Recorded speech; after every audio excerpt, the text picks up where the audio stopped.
Coming up tonight on the News at 5. We are experiencing a public health crisis. What healthcare workers have to say about the relentless rise in COVID-19 cases across the state. Plus, the last day for Montanans to fill out their census is almost here. What you need to know to be counted. From Montana's news leader, this is MTN News at 5. Well, good afternoon, everyone, and welcome to the News at 5. I'm Andy Curtis, and thanks for joining us. It's beginning to look a lot like winter in the mining city. They got dumped on by some early snow today. Plows were called out to clear the streets. People were shoveling their sidewalks, and one little girl even built a snowman after Butte was pelted with several inches of snow this morning. One slide-off accident delayed traffic on Homestake Pass early this morning, but no other major incidents were reported. And hopefully that stays the case, but from what you were saying in the 4 o'clock, Curtis, I wouldn't expect it. Yeah, and you know, I would recommend you go ahead and quit that day job and just take up singing. Thank you, Great finally. Voice there. The great voice. Hey, good afternoon, everybody. Yeah, a little snow down in Butte. We've had some flakes and some raindrops around the Helena area and out across north central Montana. Some raindrops, some flakes as well, but certainly Butte and just west of the Continental Divide got hit pretty hard last night. So you want some snow too. Well, it's coming. Winter storm watch up for areas basically east of the Continental Divide out through the central part of the state. This will go into effect tomorrow night and continue into Saturday. Tomorrow, it's the wind and the warm before the storm, and then things get a little slippery here. Might want to get those snow tires on because it will be sloppy like a Joe. Sloppy Joe. Maybe I won't quit my day job though. More of the forecast coming up. Well, at Governor Bullock's COVID-19 press conference earlier today, a dire situation was laid out by healthcare workers if coronavirus numbers don't relent here in Montana. MTN's John Riley has the latest. I will put this very simply. We are experiencing a public health crisis. The number of positive COVID cases is rising so quickly that it is threatening to overwhelm the healthcare resources here in the state. Dr. Brennan with Benefice Health says over the past couple of weeks, area hospitals across the state have been reaching and exceeding their capacity.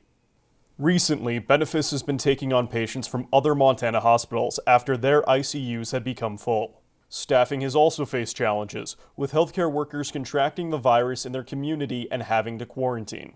Governor Bullock stressed that increases in testing aren't causing these issues, and asked that Montanans listen to the frontline workers facing the disease every day. This is a virus that impacts certainly those that are most vulnerable, but also can impact anyone. And it certainly isn't a matter of doing additional testing that's filling our hospital intensive care units. It was also announced a second round of COVID relief payments are being made available for local and tribal public health departments. And the University of Montana in Missoula will be adding COVID testing to help the state of Montana. Governor Bullock also made a public appeal for registered nurses to sign up with the state as paid volunteers. There's a need for nurses all over the state to help stressed healthcare systems deal with the virus. Reporting in Helena, John Riley, MTN News. And here's a look at the latest numbers. Montana reported 735 new COVID-19 cases today. That's the largest jump in cases the state has seen yet. 4 more COVID-19 related deaths were also reported since yesterday evening, bringing the total deaths in the state to 246. There are now nearly 7,400 active COVID-19 cases statewide, with more than 300 hospitalizations. But close to 14,000 people have recovered from the virus. And Montanans have until 4 o'clock a.m. Friday morning to respond to the 2020 census. Anyone can go to my2020census.gov or call 1-844-330-2020 anytime before the deadline to be counted. After a U.S. Supreme Court ruling this week, the Census Bureau announced they will end door-to-door counting operations by the end of the day on Thursday and cut off the option for people to self-respond online and by phone. The Bureau currently lists every state, Washington, D.C., and Puerto Rico at 99% counted, when including non-response follow-up by census workers. However, Montana was reporting the second lowest in the nation for follow-up count 15 days ago. Lieutenant Governor Cooney says he doesn't have a lot of faith households were accurately reported and counted by federal workers. Really what that number shows is that perhaps they checked the box, they know there's a house there, but they don't know what the population in that house is. So no, I think that doesn't give me any sense of comfort whatsoever. Again, I'm still worried that we're going to end up with a short count, which is just not going to be good. And as Montana voters fill out and return their mailed ballots for the general election, you might want to make sure it doesn't have any random printing errors. For example, a woman in Livingston said she discovered that her ballot had a dot right in the spot where you indicate your vote for president. The Park County resident posted a picture of her ballot on Facebook showing the dot inside the bubble where you would mark the ballot for President Donald Trump. She says she was able to get a replacement ballot from the county election office. Montana county election offices hire outside companies to print ballots. County election officials said it's not uncommon for an occasional ballot to have a printing glitch, such as a random dot. But they say it doesn't usually show up in the middle of an area where you mark the ballot for a candidate. Any voter who gets an erroneous ballot or who makes a mistake filling it out can request a new one. And Park County election officials didn't respond to a message asking if they'd had reports of any similar markings on ballots. And ballots have been mailed out and it's time to vote. MTN's Gabby Crevitt has our candidate profile for Montana's state auditor race. It's not easy running for an office that not many people know much about, but that doesn't make Montana's state auditor race one to miss out on. One of the smallest but mightiest agencies in Montana's state government, the state auditor regulates two of the state's largest industries, insurance and securities. On the 2020 ballot for Montana state auditor race, businessman Troy Downing and state legislator Shane Morgeau. Downing, a Republican who lives outside of Bozeman, touts his business experience and understanding of some of these highly regulated industries. We just have too many people who are running for offices that have never done anything in the private sector.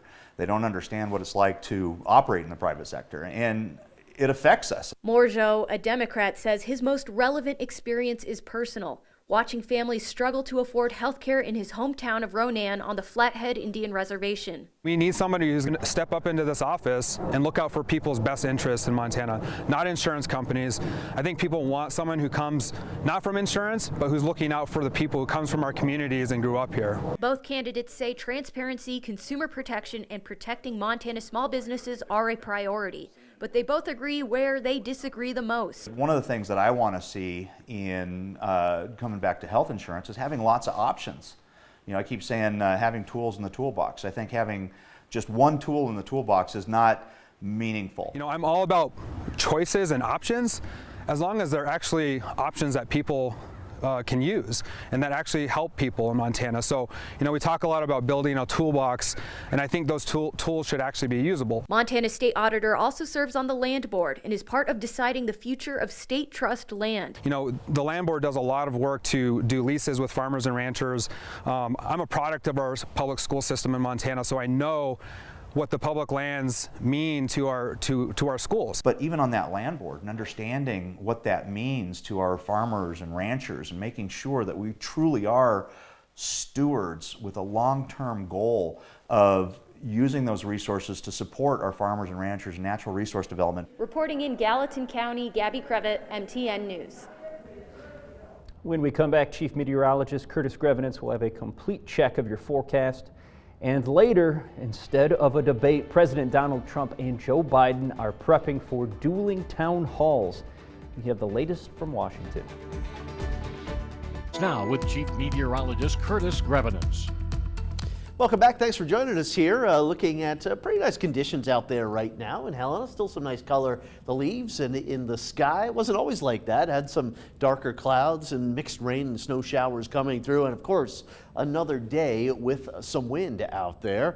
Great Falls, nice sky there as well, 48 degrees and not that bad of a wind, 6 miles per hour out of the northeast. That is going to change pretty quickly as we get into Friday. 40s and a few 50s on the other side of the Continental Divide out there around Missoula and Kalispell into the lower 50s. So temperatures today ran good 10, 15, even 20 degrees below normal here, below average. There's the nice break from the gusty conditions around Cup Bank through Great Falls. A lot of the rest of the state still pretty windy. Well, don't worry, that wind could be coming back there for Cup Bank. People up there around Cup Bank and Browning East Glacier say it's weird when the wind does not blow. Well, that wind will be picking back up here late tonight and into tomorrow. This is why we've got a high wind warning here. Judith Gap out there through the Judith Basin County area. Look at this wind through Friday afternoon. It'll take a little while for that wind to get into the Helena Valley, but it will come eventually. And then the wind shuts off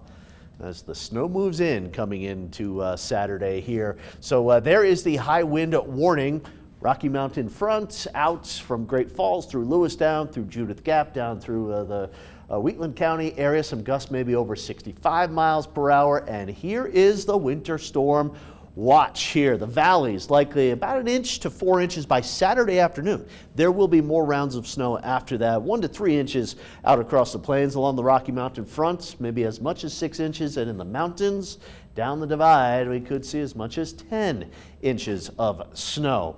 The fires, yeah, still a few hot spots on that Yogo Peak fire, although it was cold last night. We've got more snow showers here, a couple of lingering snow showers out there around Helmville and moving through the Little Belt Mountains and the Big Snowy Mountains here, and some snow elsewhere into the northern tier of the country here. But here's what will happen tonight. Skies generally clearing out, and any mixed rain or snow showers should be diminishing here over the next few hours. Tomorrow, a mix of rain and snow out the high line with a warm front, so some snow may be going over to some rain around Glasgow, and then the showers and thunderstorms come in through the afternoon, the evening with the cold front, and by about 9, 10 o'clock tomorrow night, Great Falls, maybe Helena, going over to snow. We'll have some snow Saturday night into Sunday, mainly in the central and southwestern part of the state, and some of that will continue through Saturday morning here. Snow, how much? Not a ton, a little bit tomorrow, northeast Montana, and then all of this will accumulate really Friday night into Saturday morning. Here's the forecast for tonight. 30s for the most part, a little on the breezy side over the next few hours out the high line. Opine, 24 degrees. That's a little chilly. 20s and 30s here throughout a lot of the area. And for tomorrow, for Friday, look at this warmth and the wind. The warm before the storm here, 50s to about 60 degrees from Havre, Harlem, Malta, Hinsdale, Glasgow, Dodson. That's where we'll have that little transition from snow to rain, then back to snow tomorrow night. Look how warm around Lewistown and around the Helena area, 50s to about 60 degrees. Here is the 7-day forecast. Big changes Friday night, though, into Saturday. Some snow in the morning Saturday, a little break Saturday afternoon into Sunday, and then more snow coming in, changing over to rain on Monday, and then back from rain on Wednesday to snow. So it'll be very sloppy here over the next few days. Great Falls a little colder, a little more snow, colder snow here Saturday and Sunday, but even Great Falls goes over to rain Monday and then back from rain to snow on Wednesday. Well, tonight should have been a debate night with the presidential candidates going head to head. Instead, President Donald Trump and Democrat Joe Biden are preparing for dueling town halls airing on separate TV networks at the same time. Alice Barr is in Washington with the latest. Long lines today in North Carolina as early voting begins in the high-stakes battleground state where President Trump held a rare afternoon rally. I was elected to fight for you harder than any other president has ever fought for our country's people. The president making his case for a second term, while new jobs numbers today show 898,000 Americans filed first-time unemployment claims last week, the highest number since late August. Democratic rival Joe Biden heading to Pennsylvania for an ABC News town hall tonight, airing the same time President Trump will field voters' questions in an NBC News town hall in Miami. The dueling forums replacing a traditional face-to-face debate, scrapped in the wake of the president's COVID diagnosis. And as Biden announces a record $383 million fundraising haul for September, far outpacing the Trump campaign, Former President Barack Obama is preparing to join Biden on the campaign trail, making the case for how voters should judge their choice for president. Are they people who are instinctively generous in spirit, right? And that is who Joe is. While Biden's current running mate, Senator Kamala Harris, announced she's canceling her travel schedule through Sunday after 2 people connected to her campaign tested positive for coronavirus. The campaign says she's not had recent close contact with either person. In Washington, Alice Barr, NBC News. Are you looking for more information on candidates, issues, or voter resources? Well, then you're in luck. Visit ktvh.com/MTN elections. There you can find links to 8 different debates with candidates for federal and statewide offices, important dates to remember leading up to the election, and MTN coverage on ballot issues and political spending. That address is on your screen, ktvh.com/MTN elections. And stay where you are, because coming up next on the news at 5, an $8 million project to bring water back into the Milk River is complete. Montana's news leader. You're watching MTN News at 5. Welcome back, everybody. An $8 million project to bring water back into the Milk River is complete. It's a lifeline for the High Line, and not just because of the water. MTN's Coulter Anstadt reports. With the sun shining on the Milk River, a ribbon was cut to mark the official completion of the Milk River project. This is a huge celebration for everyone. The project rebuilt the 5th drop in a canal that carries water from the St. Mary River into the Milk River. The drop collapsed in May, leaving the more than 100,000 people who rely on the rivers for water without a sustainable source of water. We have storage facilities. The Milk River, Alberta had enough storage to get them to where they're at right now.